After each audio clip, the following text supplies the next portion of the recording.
actualidad en tiempo real. Pauta de análisis. 8:33, ya estamos conversando, aquí ya estamos analizando en Pauta de Análisis con nuestros panelistas de día miércoles, Cristian Monkever, decano de la Facultad de Ciencias Sociales y Humanidades de la Universidad del Alba, y Paula Walker, periodista consultora en comunicaciones estratégicas. Bienvenidos a los dos, ¿cómo están?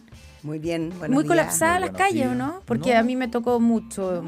Sí, extrañamente muy temprano. Sí, No, es muy por eso. temprano no, 2 minutos. No, es que busqué la vía. Sí, pero todo el mundo Adecuada. reporta que está muy caótica Está la un calle. poquito caótica. Entonces, Con nada, harta paciencia. Ya, sí, paciencia. paciencia Porque los nomás. miércoles tienen la problemática que están justo a mitad de semana. Entonces no alcanzan a estar pic de estrés como de comienzo, pero tampoco en la bajada del estrés. Claro. Hay que cuidarse del Es cortisol. un día, hay que asegurar pasar el miércoles. Sí. Oye, donde está también muy, muy caliente la situación y yo digo como tomando mayor presión es en el tema filtraciones. Por una parte, ¿no es cierto?, la pertinencia o no de filtraciones que se hicieron de una conversación que es privada entre la expresidenta de la Cámara Baja y la ex alcaldesa de Santiago, Iracy Hassel y Carlos Cariola. Por otra parte, la presión que estaba poniendo aquí más que nada el Partido Comunista sobre el Ministerio Público, los cuestionamientos y cómo están viendo. Es como que esto está creciendo, no es como una bola de nieve que va creciendo y no sé dónde va a aterrizar esto. Cristian, a ver, ¿parto que yo? pone Ya, cara muy de buenos pone días. cara de No, como no, de un poco más de quién parte, está muy ya, bien. sí. A ver, varias cosas. Yo creo que lo que está haciendo el Partido Comunista y en general lo que está haciendo la defensa de Carol Cariola está correcto. Ahora, a poner un pero, esto no es nada nuevo. Las filtraciones. Total. Y el actuar de la Fiscalía. Y el intentar modificar ciertas cosas para que esto no siga ocurriendo. Y como uno ha tenido, en el caso mío tuve la oportunidad de estar en el Congreso y estar en la Comisión de Constitución donde precisamente estos temas se ven. Incluso me tocó ser autor, y lo digo así a modo de ejemplo más de doméstico, de proyectos que ya buscaban solución de este tipo. Cuando Juan Bustos estaba vivo, un gran jurista, Sí. profesor de Derecho Penal, Partido Socialista. Partido Socialista, diputado. Ya. Y ya en ese minuto había lobby legislativo de parte de la Fiscalía en la época de Saba Chaguán para que esto no ocurriera. Y lo que buscaba precisamente era impedir filtraciones, era buscar mayor responsabilidad de la investigación de los fiscales y entender que la autonomía de la Fiscalía no significa hacer lo que se te ocurra. Entonces, el diagnóstico está. Y Ahora, está estoy hablando Ya, pero 2000, tú estoy hablando estás 2000, asumiendo, Cristian, 2008, que 2009. acá el que filtró fue la Fiscalía. No solamente estoy asumiendo el que filtró la Fiscalía, porque esto no es un problema de filtración, es un problema de modus operandi. La A ver. Fiscalía actúa de esta manera. ¿De qué manera? A veces filtra, a veces no filtra. Prepara los casos a través de los medios de comunicación. Dejo los medios de comunicación afuera porque no son culpables de nada. Ujú. Predispone, Viene una muy buena columna de Carlos Peña, no sé si se leyeron sobre seguramente, el tema predispone, de la profesión indiscreta. predispone a la opinión pública y predispone a los jueces de O garantía sea, para preparar. calientas el clima de tu caso. Sí, y lo ponen a la parrilla y vamos filtrando o entregando información. Mira, yo voy a poner un último ejemplo y eso da cuenta, porque aquí le echan la culpa, ahora dicen que los terceros intervinientes, que esta situación sería de que los terceros que ingresan a la veces pasa investigación. eso. A veces pasa. Pero En eso- el micrófono, Cristian. A veces pasa, pero eso es meter el problema debajo de la alfombra. Entonces le voy a quitar el acceso a los intervinientes al juicio y ahí se van a acabar las filtraciones. Cuento chino, si esto ya viene mucho tiempo. Antes eran los mails. Hay un Ahora, modus operandi. Hoy día son los WhatsApp. Es preparar los juicios a través de los medios de comunicación. Y Paula. pongo un ejemplo. ¿Para qué voy a poner ejemplo? Está lleno. Paula Walker. Sí, buenos días. Buenos días. tal? ¿Cómo estás? Yo estoy preocupada porque me parece que este es un tema que tiene muchas aristas, ¿no? O sea, la filtración, por supuesto que me parece un despropósito, pero me parece un despropósito y no estoy enteramente segura que siempre sea la Fiscalía, ¿no? Eso es lo primero, porque acceso a la carpeta de investigación, acceso a los antecedentes, tienen las policías, independiente de a quién le toca trabajar ciertos casos con la Fiscalía, tienen los querellantes, las querellantes, los abogados. Entonces, El Tribunal de Garantía, en este caso, que tenía que dar la orden y que dio la orden de allanamiento. sí, eso es una cosa. Creo que este caso tiene algo como de golpe anímico también. Pienso que es un caso que genera una especie de, ¿cómo decirlo? Yo soy de las que creo, desde que era chica creía esto y por eso me dediqué un poco a este tema, que las autoridades deben tener un estándar de comportamiento diferente. Y bueno, y sigo creyendo que eso es así, ¿no? Los chats lo que develan es como un nivel de, no sé. ¿De qué? De falta de... ¿Es de vocabulario o de que tú no todo. esperas que una autoridad se refiera así? Hay filtraciones peores, los audios de Hermosilla Por eran eso, peores, por que eso, ¿o no? eso. En términos O de... sea, también me parece que hablar de Belín Matei en los términos que hablan ellos, Manuel Guerra con Hermosilla, en ese caso. que no lo vamos a citar, porque ¿para qué? Mm. También, entonces hay algo en la coherencia de cómo me muestro hacia afuera ¿Y cómo soy? y cómo soy realmente. Si había algo que la presidenta Bachelet tenía muchas cosas positivas, pero había algo que era particularmente positiva, que lo hizo en su primer gobierno, que era una frase que hoy día ya ni me acuerdo, pero es como, hago y digo lo mismo, soy y pienso más o menos lo mismo. Entonces no me monto una careta como la persona perfectita y después por detrás soy alguien que no soy. La coherencia en la comunicación es una cuestión súper, súper importante. Y Pero aquí estamos hablando de comunicaciones que supuestamente son privadas. no importa, yo te voy a hacer una sola pregunta y a la gente que nos escucha, más o menos. ¿Un asco de ser humano está dentro de tu vocabulario para referirte a alguna persona? Yo podría pensar en Hitler, ponte tú, ya. Sí, un asco de ser humano. Pero es como pasar de 0 a 1000. Hay una falta de moderación también en aquellas cosas que uno va haciendo y diciendo que a mí no deja de sorprenderme, para serte bien franca. Miserable, dijo, claro, en los chats era... Ahora, en Una la política, miserable. La digo, palabra era que, asco. para que no seamos ingenuos, También Paula miserable, y Cristian, Sí. la política tiene esferas distintas y probablemente en la privacidad de la amistad también se pueden decir cosas brutales como las que estamos sabiendo como que hemos sabido siempre. Yo creo que el La tema... política y todas las demás actividades. Sí, Yo he pero estamos escuchado hablando aquí de la política. Estamos O hablando sea, de la política. en los gremios profesionales, en todas partes. Si yo no digo, yo En no la soy academia. purista. En la academia, entre las periodistas. O sea, Pero la yo no quiero pregunta- ser purista. La pregunta también aquí es... Pero son autoridades. Sí, este enfrentamiento entre autoridades actuales del gobierno, del oficialismo, con el Ministerio Público, ¿es botón amarillo o no es botón amarillo? ¿Esto ha pasado? ¿Tiene que pasar? Cuando hay algo que incomoda, ¿se tiene que hacer el cuestionamiento? ¿O aquí la separación de poderes tiene que no moverse? Hay una... No, sí, mira, rápidamente, nadie pone en cuestión la separación de poderes. Algunos que dicen, yo echo de menos que los que hoy día están reclamando no hayan reclamado antes por las filtraciones de otros. Ya está bien, pero en algún minuto tenía que producirse. Y por eso puse el ejemplo y partí con recogiendo la historia reciente de lo que ha sido esto y recordando lo que ha sido, porque esto no es que hoy día apareció, hay que modificarlo. Es un modo operandi. Pero además es un recurso constitucional. O sea, la Constitución te lo permite. Claro, y además hay una herramienta y se ha hecho, se ha utilizado. Yo creo que es absolutamente insuficiente ese recurso constitucional. Debería ser bastante más estricto la posibilidad de remover a una persona. En el fondo, más que remover un fiscal o no, es el contrapeso. Toda autoridad tiene que tener un contrapeso. Cuando tú le entregas muchas facultades a una persona y no tiene contrapeso, pasan este tipo de cosas, porque yo las hago y sé que no me va a pasar nada, y estoy resguardado por la institucionalidad. Ellos están a cargo de la investigación. Entonces, esto no es para irse en contra o no de una determinada institución, sino que en el fondo para revisar su modo operandi, que está funcionando hace bastante tiempo así. Miren, yo pongo un ejemplo ya sumamente técnico. Quien dirige la investigación es el fiscal. Y quien le da instrucciones a la policía de investigaciones o a carabineros para que investigue es el fiscal.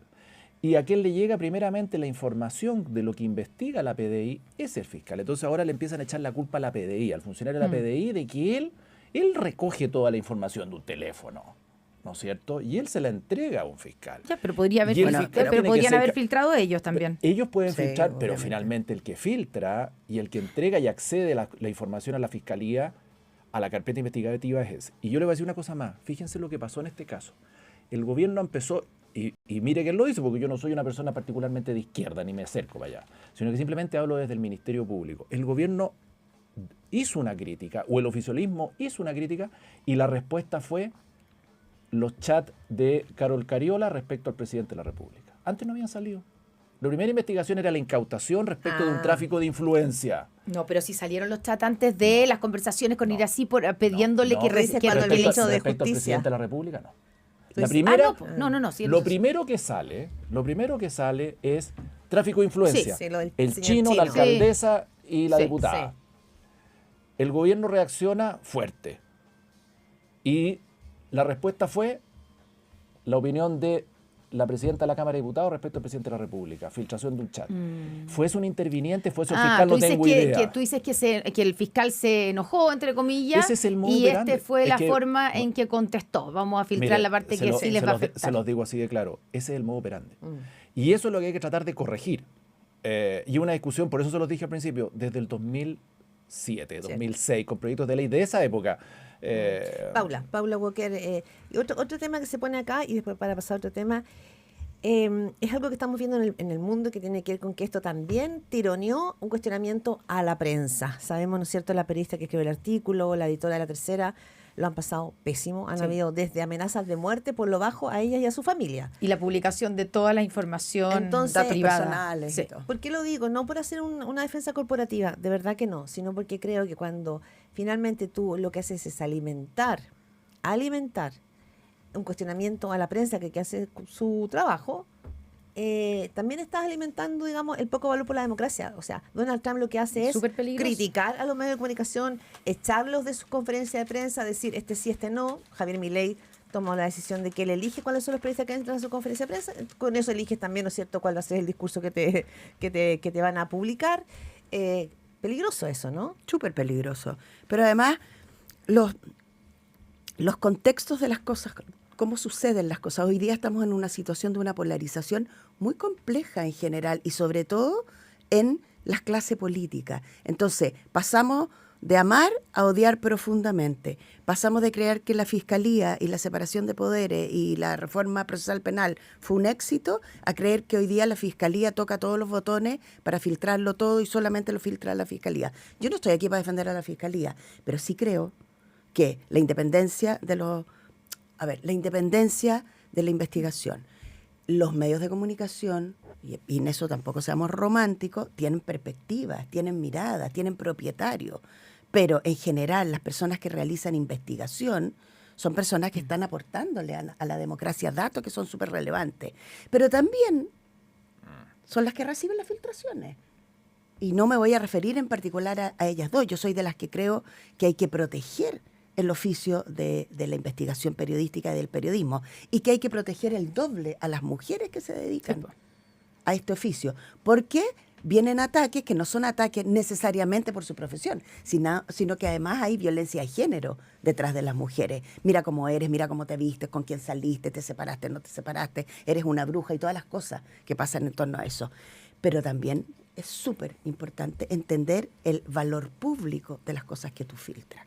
Y en ese sentido también hay una discusión súper importante sobre esta filtración. ¿Tenía o no tenía valor público o interés público enterarnos de lo que pasó? Yo tengo mi opinión, yo creo que sí tiene interés público. Entonces, la defensa corporativa, también de la política, frente a estas cosas, yo le pondría ahí un término medio. Por eso les recomiendo la columna que escribió hoy día. Sí, la comentábamos temprano aquí en Primera Pauta. Carlos Peña acerca del asunto. Ahora, todo esto le importará.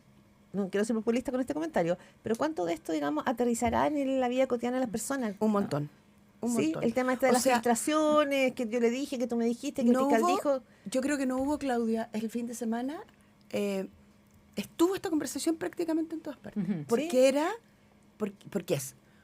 porque es muy sorprendente, porque es fácil de entender. Pero no es cagüinera como ¿quién dijo? Pero es que ¿cuál es el esa palabra? cagüín? Sí.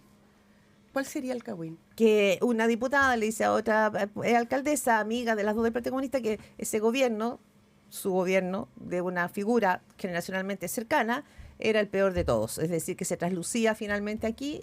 Tenía mucho amor por esa conversación también. Claro, pero ¿es cagüín, es crítica política? O sea, no sé, ¿qué dice? ¿Te fijas que se enreda mucho eso? A ver, sí, o sea, tiene un poquito de sabrosito y de picante y de cebolla picada y todo eso estamos absolutamente de acuerdo.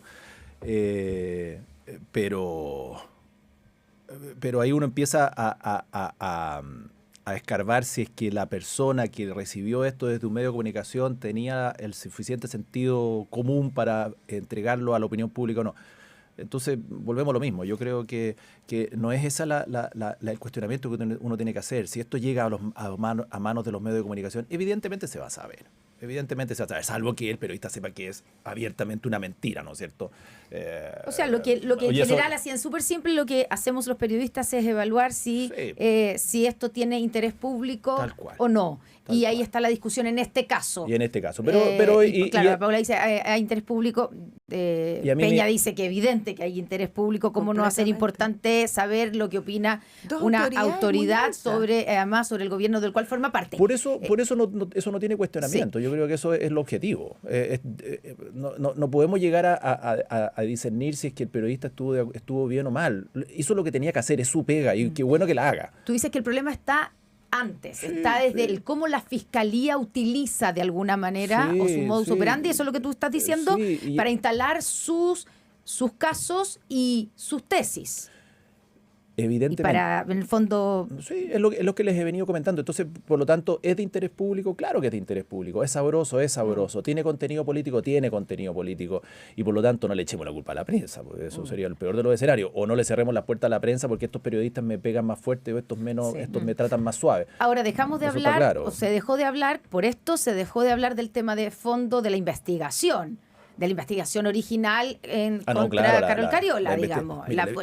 O sea, se dejó de hablar, pero el sistema sigue funcionando. Sí, por supuesto. Que esa es la gracia, que el sistema sigue funcionando y vamos a saber en algún minuto si hay otra machina. Exactamente. Oye, si hay tráfico de influencia. Aquí me huele que no va a llegar a ninguna conclusión. Eso. Nos quedan poquitos minutos, son 8:49, pero todo esto pasa con un sustrato que ya partió y que ese track no se va a mover, que se llama campaña presidencial. Y me voy a mover un poquitito a la derecha porque hoy día se están moviendo piezas, mira la cara de Cristian, se están moviendo piezas a la izquierda, pero hoy día una gran pregunta que está rondando en sectores de la derecha de Chile Vamos es qué está pasando con la candidatura de Belén Matei. ¿Cómo? ¿Viento en popa? ¿Viento en popa? Se está hablando de maliciosamente entonces de que está como estancada y que la figura de Johannes Kaiser se podría convertir en una amenaza para esa candidatura. Es malicioso el comentario que hacen algunos. No, malicioso no es. Es lo que dicen las encuestas. Es lo que dicen los números. Que pone una cara como... No. Mira, nosotros, y lo hemos conversado en más de alguna oportunidad y está muy bien. Evelyn Matei lleva mucho tiempo en la pole position. Y por lo tanto, cuando uno está en primer lugar, es evidente que uno baja un punto, sube un punto, uno interpreta de que estamos bien o se está desgastando. ¿Es difícil estar durante tanto tiempo a la cabeza de las encuestas? Sí, es evidente. Pero se está haciendo, a mi juicio, lo que corresponde. Levantar propuestas programáticas, aunar apoyos internos, invitar a la unidad, tratar de poner puntos programáticos sobre la mesa que digan relación con lo que se va a ejecutar en los próximos 4 años, etcétera, etcétera. Es también evidente, y eso tampoco no lo vamos a ocultar, que el resto de las candidaturas se tienen que desplegar. Y claro. Johannes Kaiser es uno de ellos, se tiene que desplegar y hay gente que lo mira como una alternativa. Lo mismo que Carolina Toá, que sorprendentemente, y yo digo sorprendentemente porque uno habría pensado, oye, salió del gobierno y no va a subir ni un punto, y subió sus buenos puntos, pues. Y va a ser una candidatura competitiva también. Entonces, yo creo que optimista. No digo que vaya a ser competitiva a ganar. Estás muy optimista con tu sector. Con tu sector. Del mío podemos conversar. O sea, lo que quiero decir, yo creo que la derecha hoy día tiene un problema gigante. Y el problema gigante es que tienes 3 candidatos que marcan más o menos bien. No es que tienes una candidata que marca 30... Y un problema gigante. Me encantaría que la izquierda tuviera ese problema. Pero ¿O a ti te encantaría? No. Lo que te quiero decir, el problema de ustedes es que vas a llegar al 16 de noviembre probablemente con 3 miradas que van más o menos al mismo sector. Y eso, en la lógica de la novedad, puede poner en riesgo la candidatura de Belén Matei, porque puede parecer en el sector de derecha mucho más novedoso, por lo mismo que explicaba Cristian. La exalcaldesa lleva mucho tiempo en campaña. Más novedoso y más moderado en momentos en que los vientos que soplan es como quién tiene el discurso más duro. Por eso. Y en el fondo Kaiser se trata de eso, ¿no? O sea, la gente quiere escuchar mano dura y el que ofrece lo más duro o la apuesta más fuerte es Kaiser. Entonces ahí tiene un problema Evelyn Matei. Yo no sé ¿O no? si, yo creo que los tiempos de quién era el más duro, no sé si sea el minuto. Yo creo que ¿No? si uno los pone en una balanza, estamos hablando de detalle, porque yo creo que la discusión de quién era el más duro se dio ya en Chile hace unos años atrás. Y quién era el más extremo y quién ponía Pero sobre la mesa puede las volver. propuestas más. Sí, claro que puede volver, pero sí hay un cierto sentido común respecto de la ciudadanía en torno a lo que quiere como destino del país. La última elección municipal reflejó lo mismo. Bien. Y eso ocurrió. El Partido Republicano no fue el partido más votado de Chile. Vamos a ir viendo cómo van decantando, ni siquiera decantando, cómo se van ordenando todavía este despegue. Esto no, Sí, ni parte pues. de los aviones. Son 8:53, el tiempo voló. Y falta este fin de semana que lo más probable es que, o más probable puede ser El que Partido tengamos Comunista. candidato o candidata del Partido Comunista. Vamos a ver, son 8:53, Paula Walker, Cristian Monkever, muchas gracias como cada día.